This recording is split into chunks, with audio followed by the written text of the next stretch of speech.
আসসালামু আলাইকুম। প্রতিকূল আবহাওয়ার মধ্যেও অনেক মানুষ এখনো বসে আছেন। আমাদের জাতীয় নেতৃবৃন্দ আমার বাম পাশে উপস্থিত আছেন। বিশেষ করে আজকে বিএনপির পক্ষ থেকে দেড় দশকের গণতান্ত্রিক সংগ্রামে আহত, নিহত এবং সাম্প্রতিক ছাত্র জনতার আন্দোলনের শহীদদের স্মরণে আজকের এই প্রোগ্রামে উপস্থিত আছেন বাংলাদেশ জাতীয়তাবাদী দল বিএনপির সম্মানিত মহাসচিব, আমাদের সকলের শ্রদ্ধাভাজন ব্যক্তিত্ব জনাব মির্জা ফখরুল ইসলাম আলমগীর এবং অন্যান্য জাতীয় নেতৃবৃন্দ। সবাইকে সালাম জানাচ্ছি। সাম্প্রতিক ছাত্র জনতার আন্দোলনের নিহত শহীদ সহ গত দেড় দশকে আমরা আমাদের অনেক ভাই বন্ধু স্বজনদেরকে আমরা হারিয়েছি। আজকের এই ছাত্র জনতার গণ অভ্যুত্থান এটি শুধু দেড় মাসের আন্দোলন সংগ্রামই হয় নাই, এটা গত দেড় দশকের একটা ধারাবাহিক আন্দোলন সংগ্রামের একটা সফল পরিণতি। এই আন্দোলন সংগ্রামে যারা ত্যাগ স্বীকার করেছেন, যারা নিহত হয়েছেন, তাদেরকে আমরা আজকে শ্রদ্ধার সাথে স্মরণ করছি। আমরা সুস্থতা কামনা করছি, মঙ্গল কামনা করছি। যারা আজকে আহত হয়ে, পঙ্গু হয়ে এখনো শারীরিক কষ্টের সাথে দিন যাপন করছেন, এই সরকারের প্রতি আজকের এই দিনে আমাদের প্রত্যাশা থাকবে যে এই গণতান্ত্রিক আকাঙ্ক্ষার জায়গা থেকে এই মানুষগুলো জীবন দিয়েছে, প্রাণ দিয়েছে, একটা অবাধ, সুষ্ঠু, নিরপেক্ষ নির্বাচনের মাধ্যমে জনপ্রতিনিধিদের কাছে ক্ষমতা হস্তান্তর করে জনগণের গণতান্ত্রিক বাংলাদেশ বিনির্মাণে তারা কাজ করে যাবে। আজকের রাষ্ট্র সংস্কার সকল রাজনৈতিক দল, নাগরিক সমাজ, সুশীল সমাজ সবাই বলছে এই রাষ্ট্র সংস্কারের জন্য কিন্তু আমরা গত এক বছর আগে 42টি রাজনৈতিক দল একমত হয়ে রাষ্ট্র সংস্কারের রূপরেখা হিসেবে আমরা 31 দফা কর্মসূচি দিয়েছি। 31 দফার পাশাপাশি আরো যদি সময়ের প্রয়োজনে যদি নতুন কোনো দাবি কিংবা দফা ইনক্লুড করার প্রয়োজন হয়, সেটার আলোকে আগামীর বাংলাদেশ সংস্কার করে আমরা জন আকাঙ্ক্ষার বাংলাদেশ বিনির্মাণ করব। আমার সর্বশেষ কথা হচ্ছে এটাই যে আসলে আমরা কিন্তু যারা এই আন্দোলন সংগ্রামে ত্যাগ স্বীকার করে শহীদ পরিবার, তাদের কথা কিন্তু আমরা ভুলে যাই। আজকের এই শহীদদের কথা যদি আমরা ভুলে যাই, আবার কিন্তু আমরা একটা ইতিহাসে আমরা কাঠগড়ায় দাঁড়াবো, আমরা একটা সংকটে পড়ব।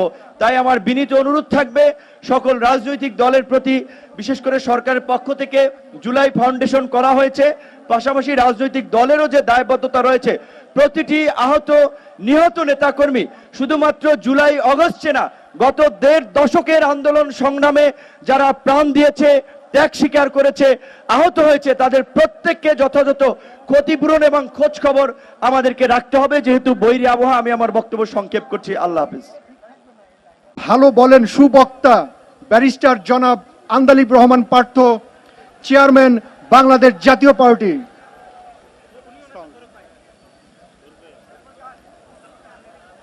বিসমিল্লাহির রহমানির রহিম।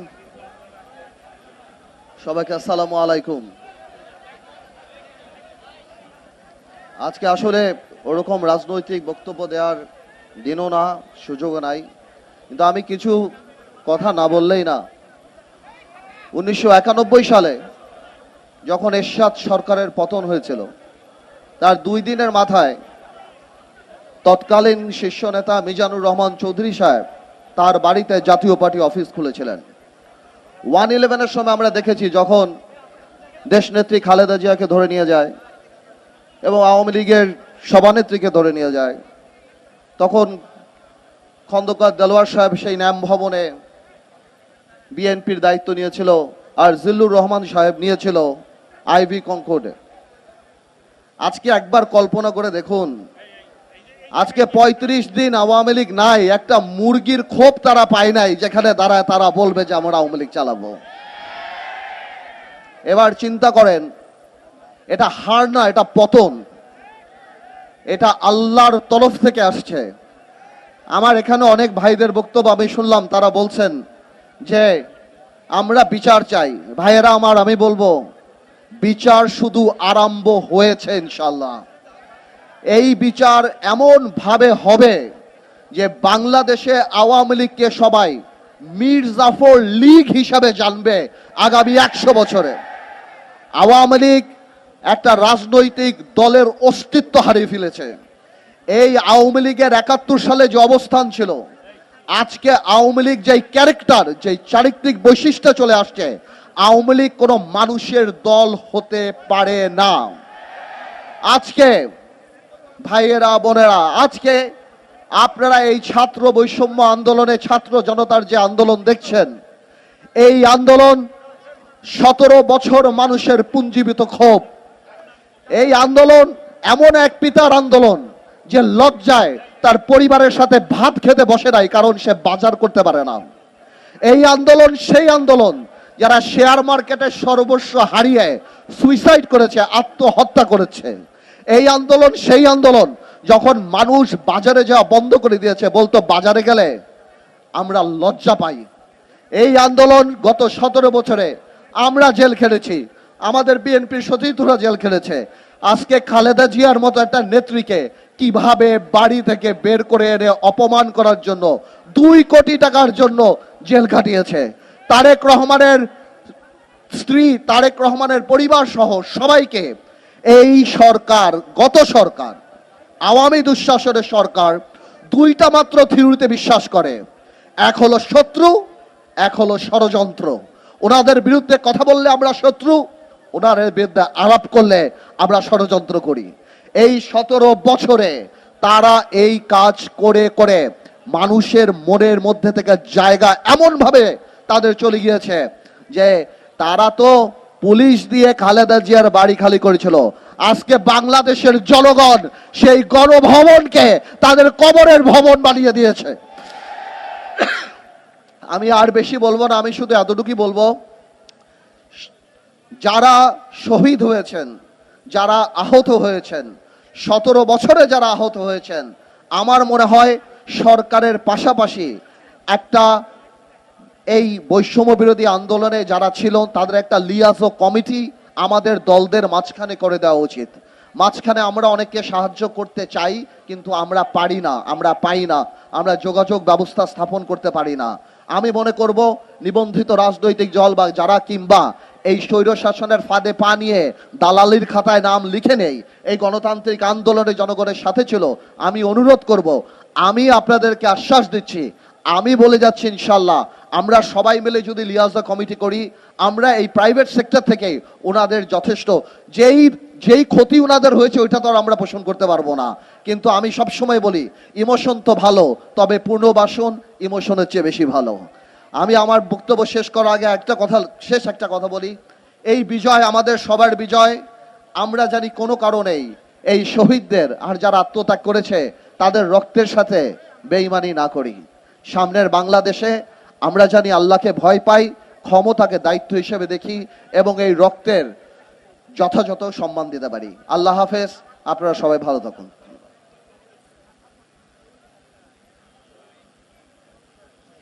এখন জাসাসের দলীয় শিল্পীরা সঙ্গীত পরিবেশন করবেন।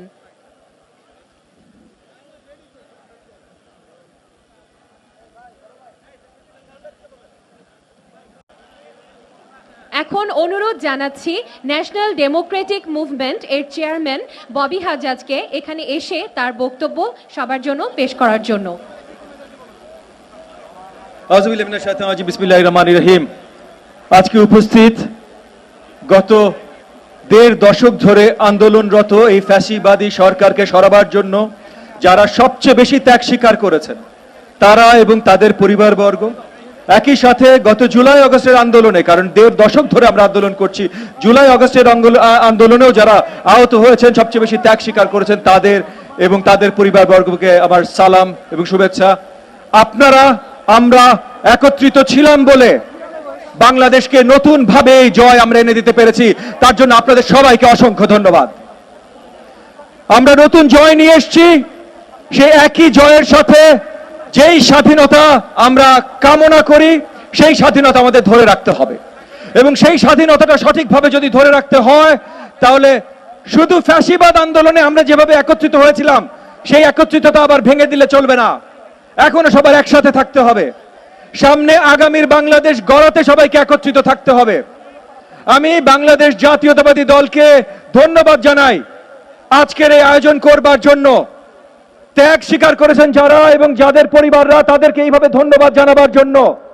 এবং একই সাথে ধন্যবাদ জানাই বাংলাদেশ জাতীয়তাবাদী দলের ভারপ্রাপ্ত চেয়ারপারসন জনাব তারেক রহমান, যিনি পুরো আন্দোলনের সময়, গত 2 বছর যে আমরা এক দফা আন্দোলন ছিলাম সেই আন্দোলনের সময় এবং এই জুলাই আগস্ট আন্দোলনের সময় যতভাবে পারেন আমাদের সবাইকে সহযোগিতা করতে চেষ্টা করেছেন এবং ওনার মাধ্যমে এবং জনাব তারেক রহমানের মাধ্যমে বাংলাদেশ জাতীয়তাবাদী দলের সকল নেতাকর্মী সব জায়গা থেকে পুরো দেশব্যাপী যেইভাবে কাজ করেছেন, যেইভাবে আমাদের সবার সাথে মিলে ত্যাগ স্বীকার করেছেন, এগুলো করা ছাড়া বাংলাদেশকে আমরা এই ফ্যাসিবাদ মুক্ত করতে পারতাম না। তাই আপনাদের সবার প্রতি আমার আবার আহ্বান যে যেই একত্রতার মাধ্যমে আমরা ফ্যাসিবাদী সরকারকে সরাতে সক্ষম হয়েছি, সেই একই একত্রতার মাধ্যমে আমরা যেন নতুন বাংলাদেশ গড়ি। আমাদের একসাথে থাকতে হবে, দেশকে শক্ত করতে হবে। আপনাদের সবাইকে ধন্যবাদ। জয় বাংলাদেশ।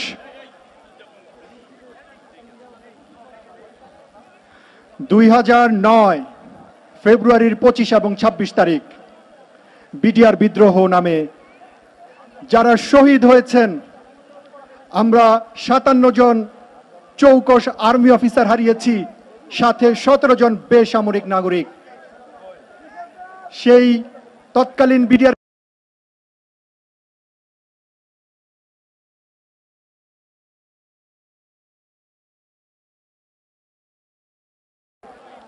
রাকিন আহমেদ, তাকে কিছু বলার জন্য অনুরোধ জানাচ্ছি।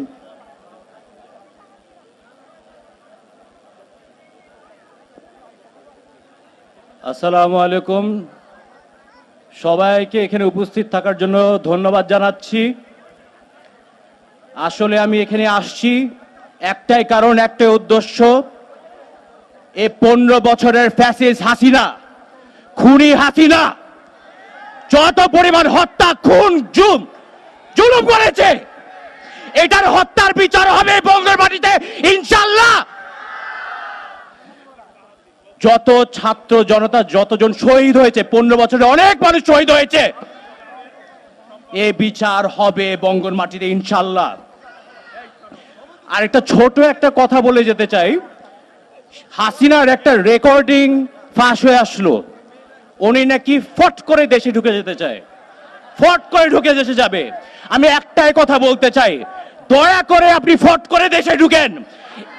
এবার স্বজন হারার কষ্টের বেদনার গল্প আমরা আপনাকে শোনাবো ইনশাআল্লাহ। সবাইকে ধন্যবাদ। সালামু আলাইকুম।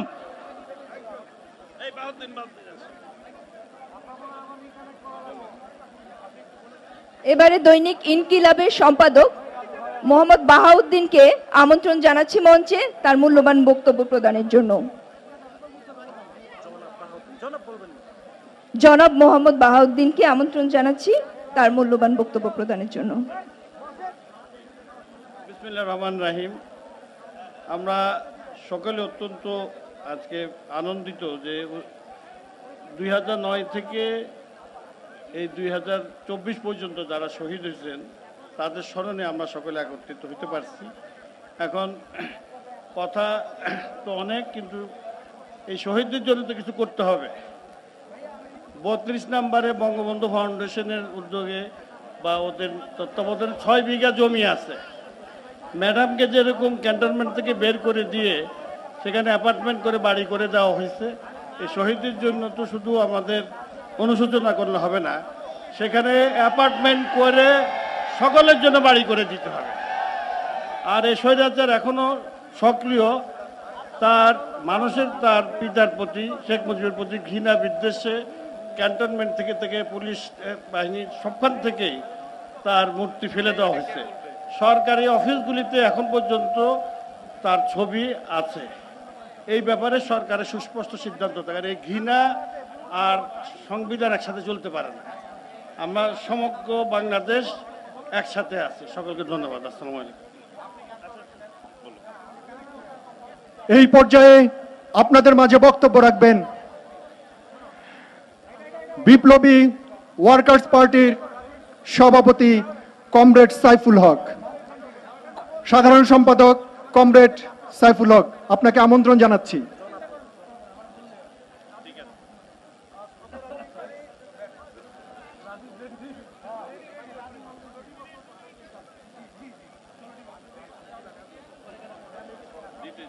বন্ধুগণ, বিএনপির উদ্যোগে আজকের এই প্রাকৃতিক বৈরী পরিবেশও আপনাদের আজকের যে সমাবেশ, গত 16 বছর এবং 36 দিন এই ফ্যাসিবাদী দুঃশাসনের বিরুদ্ধে দেশব্যাপী বিএনপি সহ বিরোধী দলের নেতাকর্মীদের যে হত্যা, যে গুম, যে খুন এবং যে গণহত্যা সংগঠিত হয়েছে, তাদের কিছু পরিবার আজকে তারা এখানে হাজির হয়েছেন।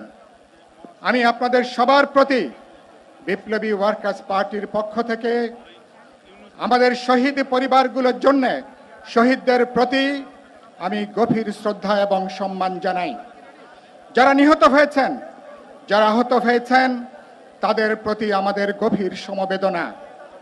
আমরা ছাত্র গণ অভ্যুত্থানে যে গণহত্যা সংগঠিত হয়েছে তার যেমন আমরা বিচার চাই, একই সাথে গত 16 বছর আওয়ামী ফ্যাসিবাদী দুঃশাসনের বিরুদ্ধে জানবাজি করে লড়াই করতে যে দেশব্যাপী যে শত শত বিএনপির নেতা কর্মীরা যারা প্রাণ হারিয়েছেন, জীবন দিয়েছেন, আমরা একই সাথে মনে করি তাদেরও আজকে সেই ঘাতকদের বিচার হওয়া দরকার। আজকে এই গণহত্যা এবং এই ফ্যাসিবাদী দুঃশাসনের বিরুদ্ধে যারা নিহত হয়েছেন সবাইকে শহীদের মর্যাদা দেওয়া দরকার এবং দিয়ে আমি পরিষ্কার বলতে চাই, তাদের সবাইকে আপনারা রাষ্ট্রীয় সম্মান প্রদান করবেন, পরিবারগুলোর পুনর্বাসনের ব্যবস্থা করবেন। মুক্তিযুদ্ধের পর আহত মুক্তিযোদ্ধাদেরকে যেভাবে জার্মানি, ইংল্যান্ড সহ পৃথিবীর বহু দেশে চিকিৎসার জন্য পাঠানো হয়েছিল, আমাদের 16 বছরে এই 36 দিনের লড়াইয়ে যারা পঙ্গু আহত হয়েছেন তাদেরকে রাষ্ট্রীয় উদ্যোগে প্রয়োজন বোধে সর্বোচ্চ চিকিৎসার জন্য তাদেরকে বিদেশে পাঠানো দরকার। 16 বছরের সকল শহীদ পরিবারগুলোকে রাষ্ট্রীয় উদ্যোগে তাদেরকে পুনর্বাসন করা দরকার। আরেকটা কথা বলতে চাই, আজকে গণহত্যার বিচার, আজকে বিএনপি নেতাকর্মীদের হত্যার যে বিচার, এটা কোনো প্রতিশোধ, প্রতিহিংসার কোনো বিষয় নাই। এটা ন্যায় বিচার প্রতিষ্ঠা করবার জন্যে, সমাজে আইনের শাসন প্রতিষ্ঠা করবার জন্যে, জাস্টিস নিশ্চিত করবার জন্যে এই বিচার আজকে হওয়া দরকার। এই বিচার না হলে খুনিদেরকে যদি আমরা শাস্তি নিশ্চিত করতে না পারি, শহীদের আত্মা শান্তি পাবে না। যদি আমরা গণহত্যা 16 বছরের হত্যাযজ্ঞের যদি বিচার করতে না পারি, গণ অভ্যুত্থানে যে বিজয়, সেই বিজয়কে কোনোভাবেই আমরা ধরে রাখতে পারবো না। সেজন্য বলতে চাই, গত 16 বছরের লড়াইয়ের মধ্য দিয়ে আমাদের মধ্যে যে গণ ঐক্য তৈরি হয়েছে, নতুন পরিস্থিতিতে গণ ঐক্যকে আরো জোরদার করতে হবে, তাকে সংহত করতে হবে। এখনো পর্যন্ত নানা ধরনের প্রতিক্রিয়ার কাজ এখনো তারা তৎপর, যে কোনো সময় এরা ছবল মেরে বসতে পারে। সুতরাং জনগণকে রাজপথে পাহারা বসিয়ে সকল বিরোধী দল জনগণের সকল অংশকে ঐক্যবদ্ধ করে আমরা সরকারকে সম্ভব স্বল্পতম সময়ে আমরা অবাধ, নিরপেক্ষ, বিশ্বাসযোগ্য নির্বাচনের মধ্য দিয়ে দেশে আমরা জনগণের কাছে জবাবদিহিমূলক সংসদ এবং প্রতিনিধিত্ব আমরা দেখতে চাই। সেই কাজে সকল বিরোধী দল আমরা ঐক্যবদ্ধ থাকব। সরকারকে বলতে চাই, সংস্কার করেন ভালো কথা, কিন্তু অনন্তকালের জন্য সকল সংস্কার করাটা আপনাদের দায়িত্ব না। নির্বাচিত সংসদ, যাদের পপুলার ম্যান্ডেট আছে, জনগণ যাদেরকে নির্বাচিত করবেন, তারা দায়িত্ব নিয়ে একবিংশ শতাব্দীর উপযোগী বাংলাদেশ কোন পথে চলবে, ইতিমধ্যে আমরা 31 দফা দিয়েছি, সেটাকে সাথে নিয়ে আমরা এই দেশকে আরেকবার গণজাগরণ, গণ অভ্যুত্থানের যে বার্তা, সেটাকে সফল করার মধ্য দিয়ে বাংলাদেশকে আমরা এগিয়ে নেব। আপনাদের সবাইকে শুভেচ্ছা, সালাম, অভিনন্দন জানিয়ে আমার বক্তব্য এখানে শেষ করছি। আসসালামু আলাইকুম।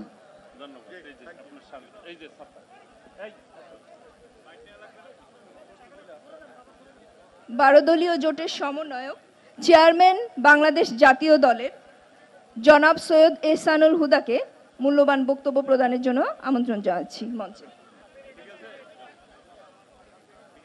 বিসমিল্লাহির রহমানির রহিম। বাংলাদেশ জাতীয়তাবাদী দল বিএনপি আয়োজিত আন্তর্জাতিক গণতন্ত্র দিবস উপলক্ষে আজকে শহীদদের স্মরণে এই অনুষ্ঠানের আয়োজন করা হয়েছে।